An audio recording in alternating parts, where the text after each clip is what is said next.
I will, and I will say this boldly. Yan sinasabi mo, Congressman, si VP Sara, that is not the point. The point of the matter is, para sa pangkalahatang Pilipino, especially sa mga listeners ko, di po ako this is my opinion. Ang punto ko dito sa impeachment, hindi yung pagpapanagot kay VP Sara. Ang punto ko dito, ang gusto ko ipakita sa mga listeners, guys, marami kasi nagsasabi, and even co-Filipinos, at I think propaganda ito ng China. Para sinasabi nila walang sistema ang gobyerno natin, walang hustisya sa gobyerno natin, hindi tumatakbo ang hustisya.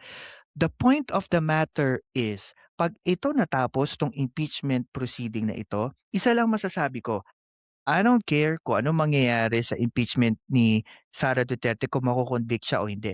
Pero one thing for sure that I can guarantee to you guys that we are projecting to the whole world kahit sa China that our system of government is working. May accountability issue, pwede nating i-try, ilagay sa trial for impeachment. Pag may issue, kahit na magkakaibang opinion natin, we still go with the right forum, we still go with the right process. Hindi tayo katulad nitong lintik na kongresista na, but I think the people of Caloocan doesn't deserve you when you're saying those statements. Kasi para lumalagay na parang para sa'yo, yung buong impeachment trial is how shall no. Wala ka pa sa mundong ibabaw, I think. Ay nagawa na yung 1987 Constitution as a guardrail sa taong bayan na magkaroon ng leksyon itong mga nakaupo sa posisyon na hindi sila pang matagalan dyan at walang hanggan ang kanilang kapangyarihan kaya nagkaroon ng impeachment. Whether or not you like the one who is being tried, yung vice president, still, this is a mandate sa inyong mga government official para maturuan kayo ng leksyon na hindi ninyo pagmamayari ang inyong posisyon. Ibinigay lang yan ng taong bayan. Kaya para sabihin mo na parang wala itong kwenta or wala itong madudulot, that is blatantly wrong. That is a wrong narrative.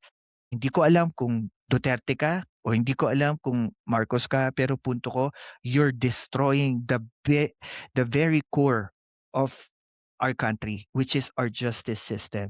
And I feel that that is a wrong move, wrong statement, hindi ka binibigyan ng mic, ba? Yun ang akin. Sino panalo, mga politiko? It doesn't matter. Paano mananalo ang politiko? Paano ko sila naman imbestigahan?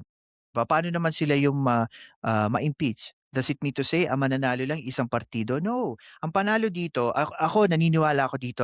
Sabi ko nga kahit anong party kayo na andon, kahit sino ang sinusuportahan nyo ngayon sa politika, ang panalo dito tayo taong bayan kasi lumalagay lang na gumagana pa ang sistema natin.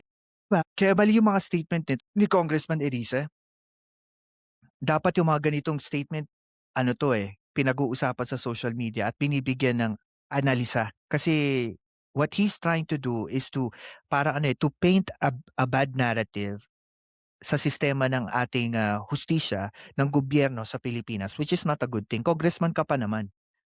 You're representing your district plus the district, one district in the Philippines. Para bang anti-Pilipinas yung kwento dati, yung makabagong makapili, parang tingin ko sa kanya ganyan, eh. Pero Yan ang mahirap you're trying to connect the dots na naman and then you're trying to imply na kung ano nangyari 2 years or 50, 40, I don't know, 50, 40 years ago, para bang yun na yun, which is wrong.